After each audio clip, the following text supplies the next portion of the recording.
what's up? I'm Joe All right, let's go. At least. That's good because I was making it too long. I was already thinking how to speed it up. Whatever. Got a little PT right now. All right, good. All right, what's up, guys? I'm Joe Vargas. The door closing is Adam. He's a ghost Alexander. now. He's gone. He's the producer. Maggie Duarte. Yeah. We're going to be talking about timing this first part of the podcast. We had a fight this weekend that was heartbreaking for me, and I know it was heartbreaking for Maggie. It was a young man named Ricky Perez who we invested a lot of time to him, 2-3 years of working with him. Previous to that, he had worked with me for like another 2 years. And we got him in contention. He fought against Alex Rocha on a short notice call at welterweight. At that time, Maggie was just added to the team. And then the second fight he had, Maggie would help me with him the whole time. We got ready for Brian Norman Jr. Mm-hmm. And that fight was scheduled at 147. When we got there, it got moved up to 48. And we ended up got our rounds cut back to 8 rounds instead of 10. Mm-hmm. And I think we was worthy of a draw or us winning, but we lost. And it's okay. I mean, then we fought Jojo Diaz, and we beat Jojo Diaz, and we were moving forward like a team. There was some little mishaps in between the camp where there was fights offered to us. I didn't want them. That's where the timing comes in. Knowing his style, knowing the opponent's style, they got offered the fight with Muratalla, and I shut it down. I didn't want that fight. And I got offered Keyshawn Davis. I didn't want that fight either. Mm-hmm. They offered me Ken Sims Jr. I was all on board for that. And there was a miscommunication between me and him. And fighters, if you have a coach and a manager and you have your team, just listen to your team. Don't let outside people influence you. There was somebody in his ear telling him that he had to make this much money and these many rounds and he's worthy of this and he's worthy of that. But those people weren't even around when we were building them up.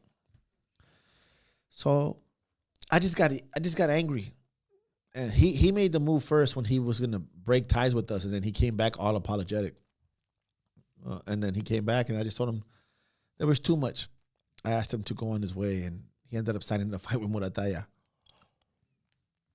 Yeah. Touch on the fight. No. Yeah. And, I was very curious to watch that fight because I didn't know how he was going to come out. Because Ricky, these past 3 fights that we're talking about, Lexi Rocha, Brian Norman Jr., and Muratalla. I think the one where you can kind of saw Ricky showcase a little bit more of what he's got is probably the one with Brian Norman Jr. He was a little bit more, he found his rhythm at some point, like in the middle of the fight and on. But Ricky has so much. He's very explosive, and his feints work really well. His movement, he's very unpredictable, but none of that. He used none of that for this fight with Muratalla, a fight that, like you mentioned, we for sure is like not even not yet. At least not yet, not yet, because he wasn't comfortable in his own style yet. So. It was definitely heartbreaking to see that because I was hoping that he would come out and be a mover and be unpredictable and be the Ricky that his actual self. But that wasn't the case, and that's the first time he's ever been stopped like that, so early. And guys like Brian Norman Jr., he's now an interim champ, right? So these guys, they're up there. Alexis Rocha, he seems like he's probably on his way back up, but these are bigger guys. And they didn't, I think that a lot of people expected this fight. Those who really know. Those who don't know don't really follow boxing too much. If you read the comment, because I went in there, I went and read the comments. A lot of people think that he got weight drained, and no, Ricky's, he's a 135, 140 pounder. But a lot of people, those who really know, thought this fight was going to be very interesting. So the result is the result. Hopefully he can bounce back sooner rather than later. Yeah. Hopefully get something good, get his career moving. But you touched on like timing, right? The metaphor of the baker. I heard that a long time ago from Ricardo Lopez, Finito Lopez. He said Cuyo Hernandez told him la ley del pastel. You put a cake in the oven, referencing to a fighter, and you take it out too soon, it's not done. It's rotten. It's like not rotten, but it's not. It's not crudo. Like it's not ready to go yet. It's not baked. Yeah. You leave it in too long, burns. Coaches don't want to fight nobody. The fighter burns out. You got to know when to take it out. And that means when to match them at the right match. All coaches out there know what their fighters can and can't do, and know what their fighters give them problems, what kind of opponents, and they know that sooner or later you're going to have to take a risk. Now, for me as a coach, watching Ricky get knocked out in the second round brought back memories of him living with me sacrificing my home for him and letting him come live with us. And that doesn't hurt like, it just hurt the time that we lost. Now, he took like 7 steps back to try to get back to where he's at. And it's just, watching him get knocked out is like I got knocked out. Right. And I guarantee if he would have been with us, that fight, first of all, I wouldn't have took wouldn't it yet. Happen. Yeah. And if we did, we would have came out with the decision. We maybe we wouldn't have won, but we wouldn't have lost that way. Right. And that, because we don't let him get away with nothing. Him having his father-in-law, fighters, don't let people, your coaches have the best interest for you. Sometimes you think they're picking on you because they don't want your mom and dad or your uncles or somebody around you. It's because your mind ain't ready for that. You're going to go into battle. It's like, imagine fucking Vietnam vets and military vets fucking talking to their mom and dad before they go into battle. It can't happen. It cannot fucking happen. All my SEAL brothers and Army people, it cannot fucking be all soft at that moment. Yeah, you're definitely going to get your mind, you know, you got to get it in the zone, prepare it. You know, if you get a little too attached to the emotions that come with, you know, seeing your family members who don't understand what it's like, you know, for the most part, a lot of them don't understand what it's like. So you can it's really easy to get caught up in that. But it's a strategy, you know, just like a strategy in a fight. A fighter's career is also a strategy. Yeah. It definitely is. And timing is everything, right? Okay, so how do you waited to take that fight a couple years from now, you know, or maybe even just take 2 or 3 fights, then he would have been prepared for it. It would have been a way different story, you know. So timing is everything. And then you have situations kind of like Pacquiao Mayweather, right? Hypothetically speaking, they kind of waited a little too long. The cake got burned. The shit got burnt. Like, could have happened 5 years prior to Canelo, Mayweather. The cake was too early for Mayweather, for Canelo. But that catapulted him, though. They kind of didn't go to waste that bad. They probably put it back in the oven. Right. So it's like it still had an opportunity. But in that case, you know what I mean? Like, no, we can still do something with this, you know? But it's definitely a strategy, and it's interesting. I think the strategy, you know, in my opinion, obviously you can agree or disagree or whatever, but I think that there are certain moments to take that step, and those moments are gonna define it, are gonna tell you a lot about your fighter. You know, were they ready? Did they perform better or worse than you thought? You know, and then it's like back to the drawing, just like everybody always says, very cliche saying, but it is back to the drawing board. You know, an interesting fight this weekend was Floyd Schofield against Giron, and you look at guys like this always trips me out. Twitter shit trips me out, right? Guys like Shakur talking about like, oh, you got knocked down. Dude, Giron is not a joke, man. Like, He knocked out Carlos Valderas. Like, it was a clean knockout with that left hook. He's got a nasty left hook. Maybe he got knocked down because he doesn't fucking run around and hug people like Shakur does. You know? He takes a little risk. And the dad's IQ is not the IQ that the camp that is with Shakur. You know, Shakur's designed to move, run, and touch, and I give it to him. If you did all that without rapping, I'm cool with it. But he raps a little bit too much. And Schofield had to hold because he was going to get knocked out. He was hurt. But kudos to Schofield. Like, you know, like, do I want to see my fighter get hurt? Especially if I'm the father. I don't know if I can coach one of my kids. Yeah, that's tough. That's tough. And the dad is like, you got to separate your father. And then I think sometimes as a father or a relative, because I train my brothers, you try to separate yourself so much from them as a relative that sometimes you talk to them a little bit more harder because you know you want to separate yourself. Yeah. And that's not how you would talk to another fighter that's not related to you. Right. So it's like, it's tricky. It's emotional. It's very rarely do you, like, is there a duo that, Not even, because Floyd was trained more by his uncle, right? And his dad came in later on, but even then, they kind of bumped heads. The dad built him as a kid, made him, showed him the foundation. Well, Uncle Roger took him to a different level. Mm-hmm. Roger's health was off, and Roger was getting older. Mm-hmm. He's younger than Floyd Sr., but Floyd Sr. took the role after that, you know? Right. But there's videos where Floyd is really loving with his dad, and there's videos when he's fucking resentful towards his dad. Yeah. You never seen him resentful towards his Uncle Floyd. Right. Yeah, it looked like they had a great relationship. Uncle Roger, I'm sorry. But what do you think about the timing with Floyd Schofield and Giron? Was that good? Was that a good test for him at this moment in his career? I mean, we all play Monday morning quarterback. I always use that reference every day. It was a good fight for him. They took a risk because what Schofield has been doing to different opponents. Mm-hmm. You know, he's been having his way with them. Right. So they have to level up. Right. And he leveled up. He went down, but he got up. You know, I could shatter somebody, you know. And you know that I think that culture's gotta change, man, because it's the case. That's what taking a risk is about. Yeah, you're gonna get dropped, but it's not really you getting dropped that defines you. It's how you get up and how you respond. I'd rather get dropped as a fighter and win the fight than win a fight by rapping and hugging and getting called out for being a fucking coward and not stepping up. Right. You know, I'd rather win. I got dropped. I did what I could and I pulled it off.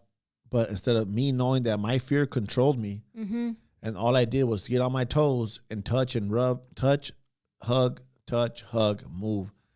That is very boring for boxing as a boxing fan. Yeah, it's not appealing. It's not appealing at all. And I find it very interesting. I mean, I guess it's part of it, right? Like, it's part of it. They got to go out there, seem relevant or whatever. But at the same time, it's like, you know, Floyd is he's entertaining to watch. He's explosive. It's action-packed. You're not going to see a boring fight of Floyd's. And I think it was good. I think the timing was right. Is Shakur fighting sooner? I don't think so. He's hurt, from what I understand. So he's always hurt. So don't criticize when you're on the sideline. Schofield is fighting. People are watching him fight. You know, does he have the numbers that? I don't think Shakur has good numbers, but eventually he'll grow into big numbers if he keeps fighting. Yeah. You know, of course, I don't want him, but he responded well. I don't want him going down, but he responded. Yeah, I think he finished the fight swinging. He finished. He strong. finished the fight swinging. He was throwing. So he finished strong, man. And there's a lot of good fights right there. But in that case, if I was the father, I would sit back a little bit and let another coach come in. It doesn't have to be like a fucking who's who of coaches. Just somebody else to take the role. The dad just show his presence, but he needs to have a little bit more of a supporting role. From a coach, to kind of like give him a little philosophy on how to win a fight. Right. The dad, it seemed like he was just rallying them up, like this. And I know you didn't see it. I didn't get to see the. I even heard the commentary saying that the dad was going to lose it. The dad's going to get crazy. You're going to hear him now. Yeah. That's not cool as a fighter. Yeah. Well, that also depends on fighters respond to different ways. Right. Yeah. I mean, you have Theo and his dad, and that's a dynamic duo. You know, it seems like sometimes it works for them, and sometimes it works against them. You know. But in that case, it seems like those two are like they're both crazy. Yeah. In a good way, like they're both like. I'm not talking shit about. They're both. They love each other at the end of the day. Yeah. But there's sometimes the parents and the son, or the son and the father, they have different like personalities, huh? Kind of they don't mesh really well. Yep. But you know, interesting enough, Shakur commented on Muratalla fighting Ricky, and he's like, "Oh, this guy's not seeing the punches and this and that." Dude, Muratalla is, in my opinion, we talked a little bit about it last week. The he's sharp, man. He's fucking sharp. He's good, and you never know. Like they're saying that he weight drained Ricky. I don't. No, he's a big guy too. He drained himself. Yeah. He drained himself, and you know, I've been around a lot of great fighters. I'm not gonna name toss. I've been around a lot of great fighters.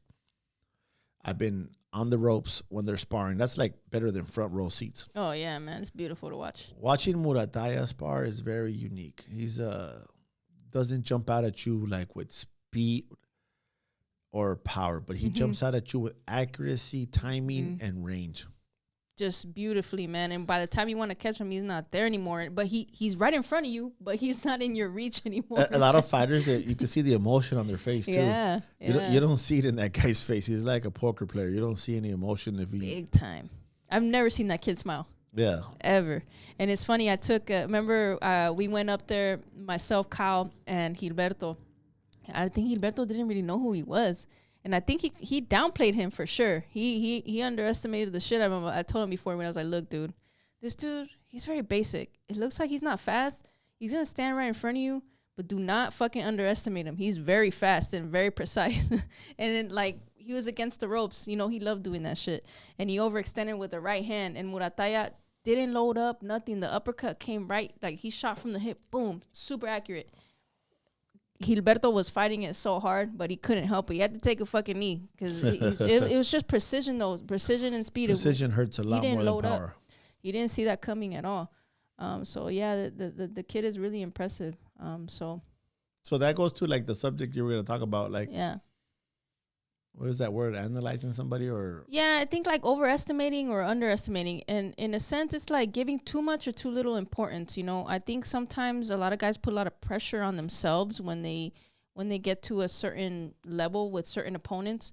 I think that like giving too much importance to the personality of the opponent can obviously work against you, right? So I remember I asked you a little bit earlier, should you as a fighter, right, approach every fight just as a fight, or should you give certain significance to certain opponents when you get to, like... I couldn't answer this question earlier because I had to think about it a little bit. I think that every fighter has something really good about them and something bad about them. Mm-hmm. I think that you should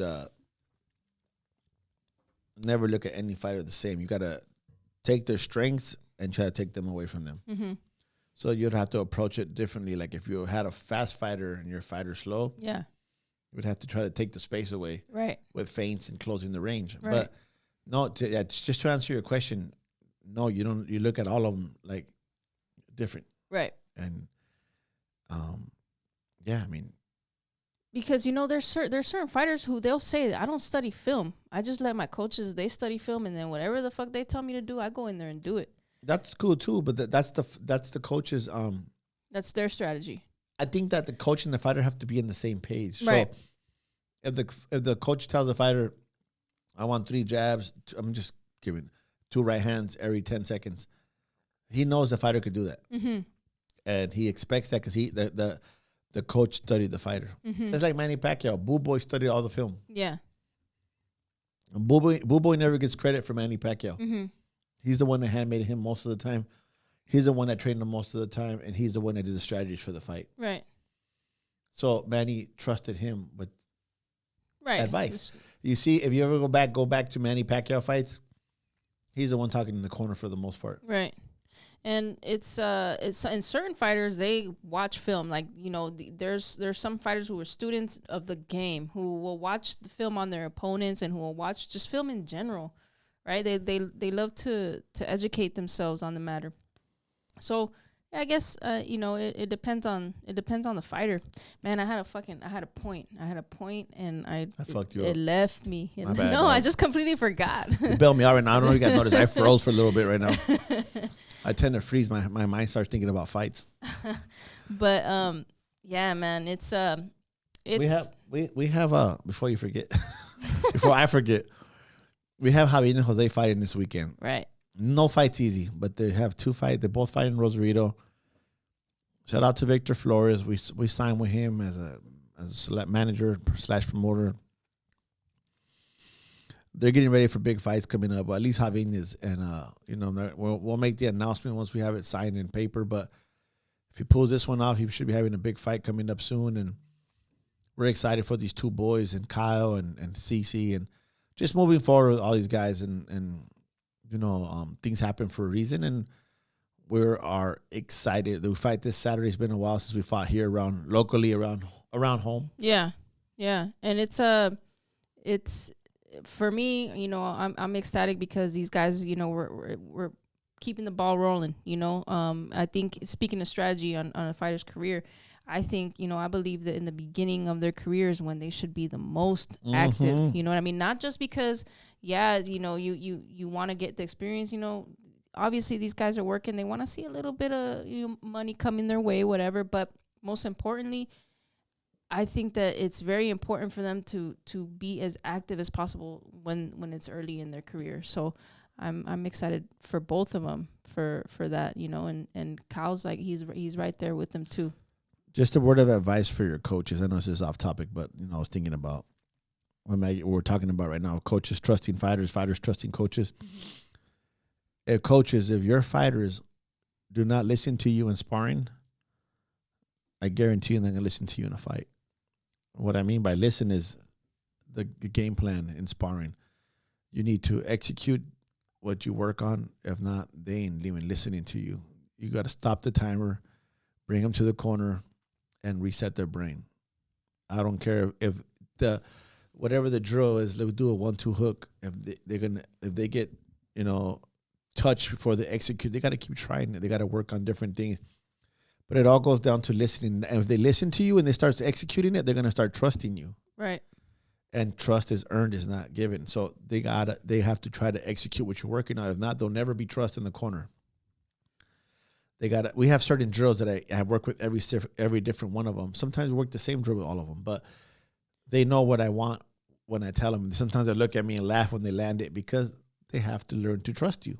Right. Absolutely. And I believe that's the foundation of not just any relationship. Like, obviously, I mean, not just the coach and the fighter, but any relationship in general, right? You have to have that trust, the foundation of the trust, because and you have to learn how to build the relationship too.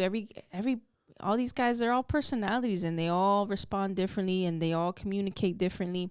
So if you don't, and I truly believe of the importance in this, if you don't get to know your fighter, it's very hard to figure him out and know what buttons to push when you need them to react the way that you want them to react in the ring. Yep. So absolutely, you gotta build that trust. And as fighters, man, like you may as well just what you said, you had somebody in the corner, you're like, you left the water bottle on the stool there for like, okay, you're coach yourself, dude. No, I had a guy. I had more than one guy, but I've done it more than once where I tell them something and they don't listen, and I just put the stool in and I put the water bottle next to them and I just stay outside the ring. And you get yelled at it for the amateurs, but in the pros, you can do whatever the fuck you want. And I'll just be like, you know everything, bro. You figure it out. And that's the end of that relationship. When we get back home, it's like, you go your way, I'll go mine. Because when they lose, they blame the coaches, but when they win, they tell the fighter he did a great job. You're not never noticed who they lose. It's very rare when you get a coach get credit. It's usually the coaches that didn't even have nothing to do with building them. You just mentioned Pacquiao and Bull Boy. Yeah, Bull Boy never got credit, and he's the man. He's the man. Not Freddie Roach. Freddie Roach, I mean, what fighter has he ever made? I'll wait. All these guys get Rolls Royce pull up to their gym and Mercedes and fancy cars. Well, of course, anybody could drive those cars. Those cars are already made. Yeah. Can you build a car from the ground up? Yeah, absolutely. That's what makes you a good coach. Absolutely. The coaching, the philosophy of coaching is gone. And who is it? Emmanuel Stewart. He built fighters from the ground up. He's Eddie Futch. Some of the most recent ones. I can't. Virgil Hunter, Andre Ward. Mm-hmm. There's Roger Mayweather, with Floyd. But other than that, let me know. I think right now, what's his name? Bud and Bomac, maybe. Yeah. They had Crawford. Mm-hmm. But the coach from Diaz Brothers, Antonio, working with that young man, he's not good. I mean, he's prospect, but Caden, that's a prospect from the ground up. Yeah. Yeah. Everybody else that got shipped in. So it's very rare. It's work and it's a lot of patience, it's a lot. But and you're right, because sometimes, like I mentioned this before, boxing is a small circle. So, you see, you observe things, and very rarely, a lot of the times you see the fighter just in there, not even with his actual coach. The coach gets flown in, later on and just corners him and then out, That's like Rayo Valenzuela with Benavides didn't make him, He made his son. I'll give him that. He made his two sons, but he brought in Rayo, and Rayo's original coach. He's back. That's who he's back with again. Right. You make them, we take them. That's a famous saying in boxing. Mm-hmm. You make them, we take them. But there's a lot. I don't know. I find a lot of value in learning how to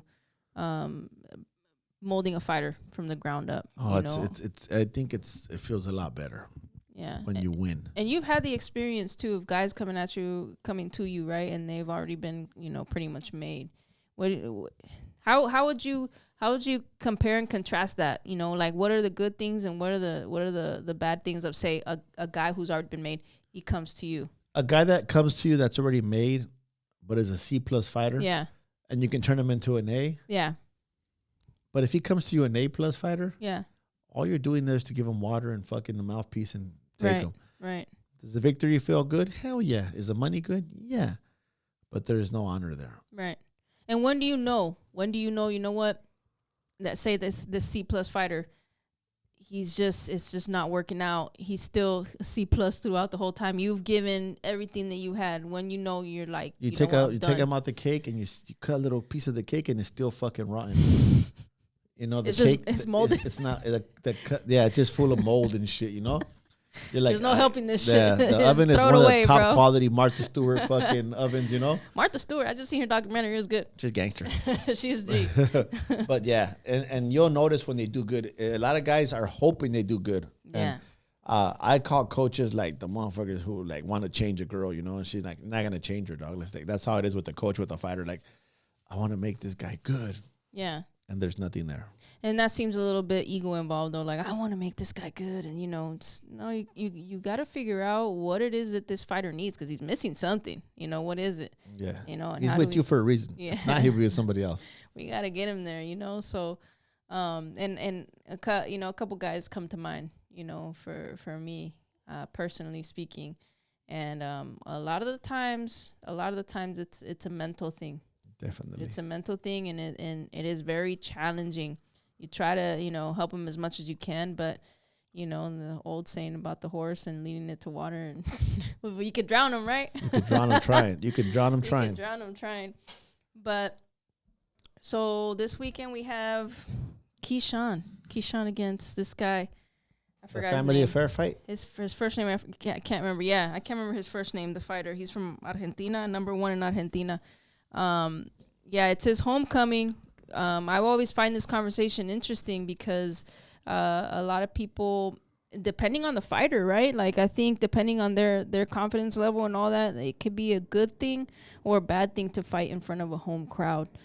But this guy he's fighting, I think, is a good test for him. I believe Keyshawn's 11-0 now. This guy he's fighting is 27-1, but his one loss is recent, I think in April. He fought another really good prospect, and I think it was for a little title too, interim title, if I'm not mistaken.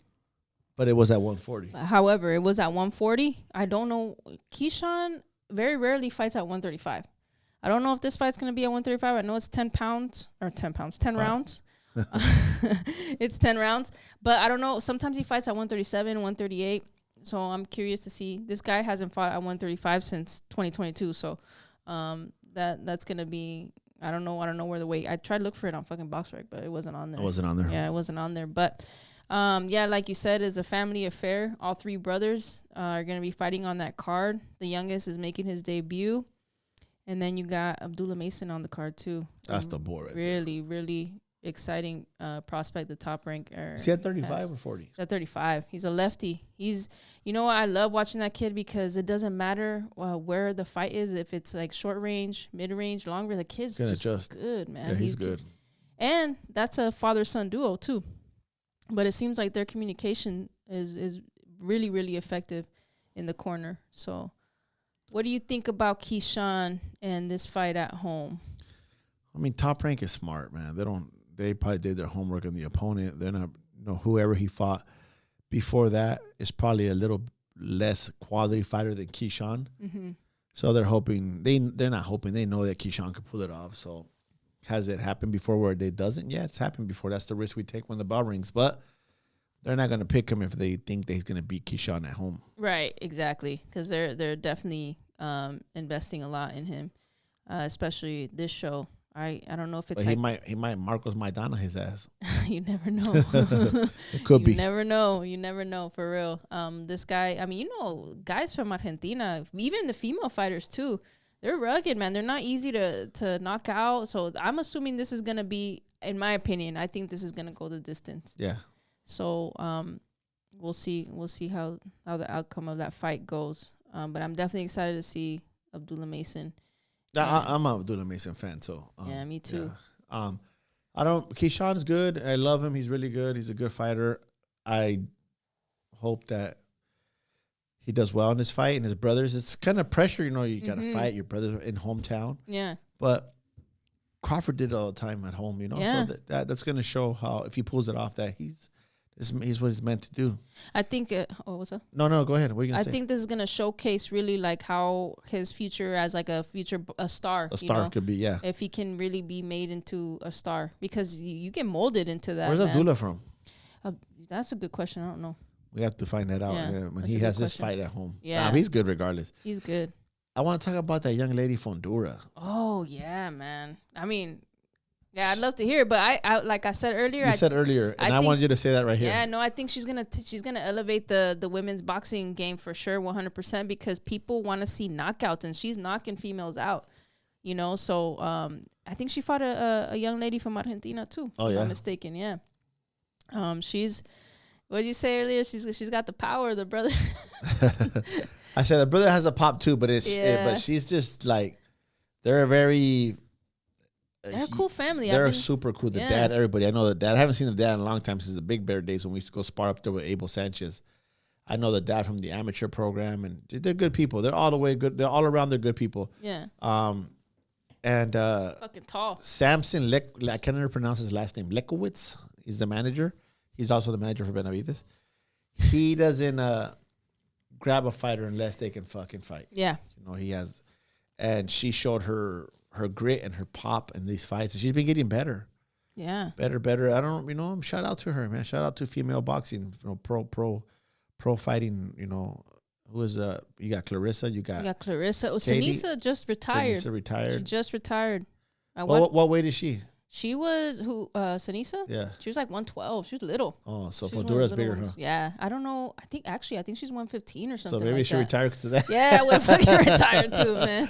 I think I'm gone. I wanted to touch on this on a different episode, but did I fuck it up? No, because it's kind of, it was very interesting to me. I watched her interview, her goodbye interview, Sanisa's, and her farewell. That was the word I was looking for. Sometimes I say good shit.